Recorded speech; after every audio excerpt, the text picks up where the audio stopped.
नमस्कार, मी गंगाधर सूर्यवंशी. प्रगती live news मध्ये आपले स्वागत आहे. नवनवीन ताज्या घडामोडी पाहण्यासाठी प्रगती लाईव्ह न्यूज चॅनलला लाईक करा, शेअर करा आणि सबस्क्राईब करा.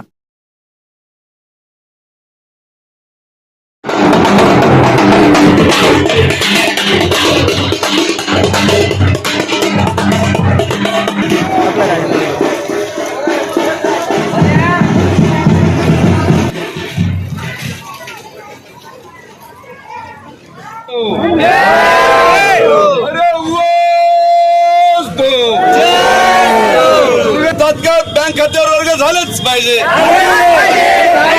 भ्रष्टाचार कारवाई झालीच पाहिजे. उपस्नार्थींच्या मागण्या जिंदाबाद जिंदाबाद. आपके देश में तानाशाही नहीं चलेगी.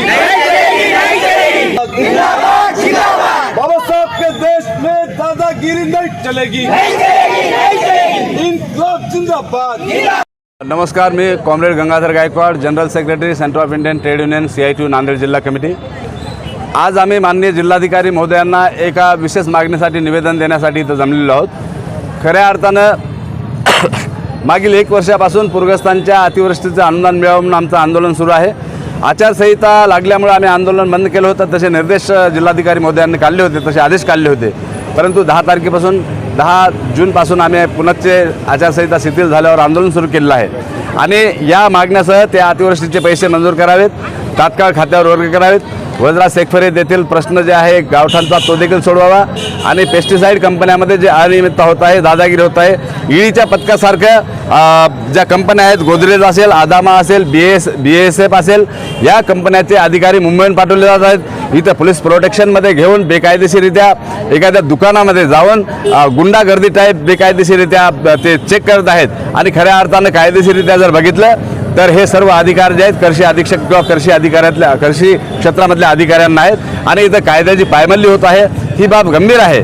आज सर्व कामगारांचे प्रश्न घेत असताना मोंढ्यामध्ये काम करणारे आमचे सर्व विस्थापित कामगार देखील आमच्या आंदोलनामध्ये आहेत, जे पूरग्रस्त म्हणून आमच्या आंदोलनामध्ये सतत राहिले आहेत, जे सेंटर ऑफ इंडियन ट्रेड युनियनचे आमच्या सभासद आहेत. आणि यासाठी ह्या मागण्या ज्या आहेत, गोदरेज, आदामा, BASF या ज्या कंपन्या आहेत, पेस्टिसाईड कंपन्या आहेत, आणि या कंपन्याचं जे काळं आहे, हे मल्टीनॅशनल कंपन्याचं काळं आहे. सर्व सरकारला माहीत आहे. सरकारला हे हप्ते देतात, हे खंडणी स्वरूपामध्ये पैसे देतात. आणि अशी जर नांदेडमध्ये वसुली करण्याचा यांनी प्रयत्न जर केला, लाल बावट्यासोबत त्यांची गाठ आहे.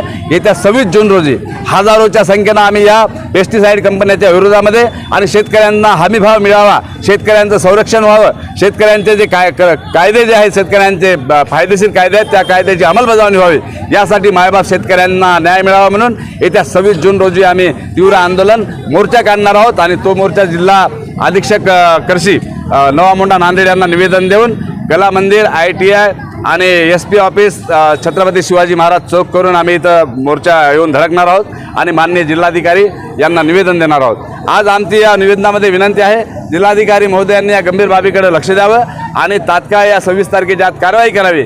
जे नांदेडमध्ये वसुली पथक म्हणून खंडणीखोर आले होते त्यांच्यावर कायदेशीर कार्यवाही करावी. त्यामध्ये विशेषतः महिलांचा देखील समावेश आहे. त्यांच्यावर जर या 8 दिवसामध्ये कारवाई जर झाली नाही तर येत्या 26 जून रोजी आम्ही CITUच्या वतीनं, लाल बावट्याच्या वतीनं तीव्र आंदोलन करणार आहोत, मोर्चा करणार आहोत. इन्कलाब जिंदाबाद. जेव्हा तुम्ही ओके असाल तेव्हा आम्हाला सांगा, आम्ही चालू करू. हो यार. बरं ते हॅलो, गोदरेज, आदामा, BASF या कंपन्याने फ्रॉड करणं सुरू केलेले आहे. यांचे जे पदाधिकारी जे बी आहेत ते गुंडवृत्तीचे लोक पाठवायलेत. अनेक कृषी उत्पन्न बाजार समितीतून पाठवायलेत का पर्सनली यायलेत. यांच्यावर तुम्ही बेकायदेशीर, तुम्ही जे यायलेत बेकायदेशीर, यांच्यावर तुम्ही कारवाई करावी, ही आमची नम्र विनंती आहे. आता 26 जूनला जिल्हा अधिकारी कार्यालयावर आमचा मोर्चा आहे, सिटूच्या वतीने. सर्वांनी या मोर्चाला सहभाग करावा. सचिन कासलीवाल, व्यंकटेश्वरा ॲग्रो एजन्सी, नांदेड अकोला याचा ओनर आहो. मी एक प्रसिद्ध व्यापारी आहो. मी शेतकरीसाठी आणि लहान दुकानदारसाठी काम करतो. त्याला चांगलं माल द्यावं, डिस्ट्रीब्युटरपासून घेऊन द्यावं, योग्य दरात भाव घेऊन द्यावं आणि योग्य दरात विकावं. काही मल्टीनॅशनल कंपनी, बाहेरची विदेशी कंपन्या त्यांना जे डिस्ट्रीब्युटर आहे ते दबाव टाकतात की यांना माल देऊ नका. अजून मीटिंग घेऊन सांगतात की यांच्यापासून माल घेऊ नका, यांच्यापाशी डुप्लिकेट माल भेटते. यांना कोणाचं नाव टाकायचा अधिकार नसते. यांच्यावर तर मारहाणी दावा टाकणारच आहो. आणि शेतकरीला आणि दुकानदाराला हे आव्हान करतो की या कंपनीचे वाहनाला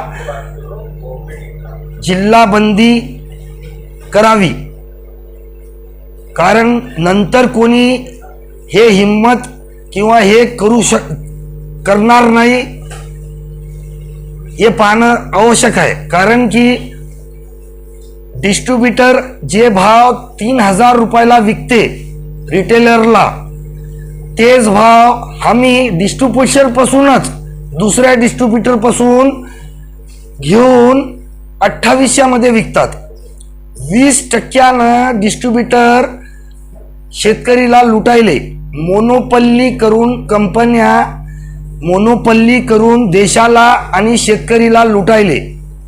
हे मोनोपल्ली जे कंपनी करायले त्यांना देशातून हकालपट्टी आणि देशातून बाहेर करावा हे आव्हान करतो. महाराष्ट्रात तर आंदोलन होईलच, पूर्ण इंडियामध्ये याची गूंज आणि याचं हे प्रभाव दिसणार आहे. येणाऱ्या 8 दिवसात बघा काय काय होते. कोणत्या कंपनी? 26 जूनला नांदेडला आणि प्रत्येक ठिकाणी हे मोर्चा निघणार आहे. काही डिस्ट्रिक्ट आहे याच्यात.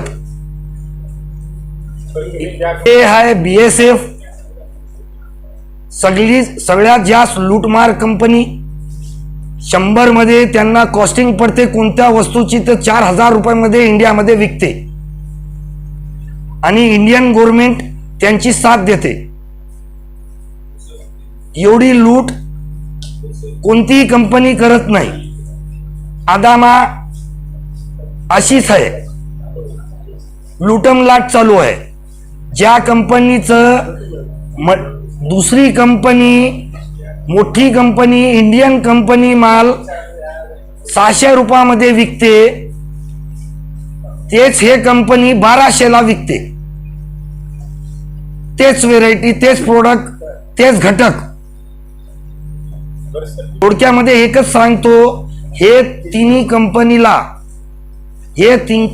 कंपनीचं एक पण वाहन वापरू नये आणि यांना देशाच्या बाहेर करावा. सगळे मिळून केले तर देशाचं चांगलं होईल, भविष्य चांगलं होईल. शेतकरी आत्महत्या करायले, पाऊस पडना झाले, शेतकरीला हे कंपन्या लुटायले. हे डिस्ट्रीब्युटर, हे सगळ्यात मोठे डिस्ट्रीब्युटर जे आहे, नांदेडचे, अकोल्याचे, नागपूरचे, यवतमाळचे, हे सगळे डिस्ट्रीब्युटर युनियन बनवून कंपन्यावर हे टाकायले, दबाव टाकायले की ट्रेडिंगमध्ये थांबवा, ट्रेडिंगला थांबवा, ट्रेडिंगवाले डुप्लिकेट थांबा. ट्रेडिंग डुप्लिकेट विकत नाही. हे जे डुप्लिकेट बनवितात हे स्वतः हेच कंपन्या बनविते. मध्ये जे आहे या कंपनीचे गोदरेजचे अक्षयजी आहे, BSFचे नितीशजी आहे. हे एवढी लूटमार करायले, स्कॅनिंग करायचं, दुकानदारावर जायचं, त्याला दबावामध्ये टाकायचं, तुझ्यापाशी जिल्हा अधिकारी वाट लावतो, तुझं लायसन्स उडीतो, असं धरून धमकवायचं. सगळ्यामध्ये मीटिंग घ्यायची, याच्यापासून घेऊ नका, आमच्या डिस्ट्रीब्युटर पासूनच घ्या. हे लूटमार करायले. नांदेड मधून पण बाहेर करून टाकाव यांचे. हे जे ऑफिसर आहे नांदेडची जनता मिळून यांना बाहेर करावं हे आव्हान करतो. पूर्ण हिंदुस्थानचे पूर्ण पक्ष येणार आहे, पूर्ण पब्लिक येणार आहे. काँग्रेस, राष्ट्रवादी, शिवसेना दुसरा गट, संभाजी ब्रिगेड, छावा, इतर सगळे बाबासाहेब आंबेडकर सगळे पक्ष येणार आहे. लाखो मध्ये संख्या जमणार आहे, लाखो मध्ये सगळं काय होणार आहे. सगळे लोक शेतकरी सोबत आहे. शेतकरीला जे कंपनी लुटायले त्यांना बाहेर करायसाठी सगळेजण एकजूट व्हायले.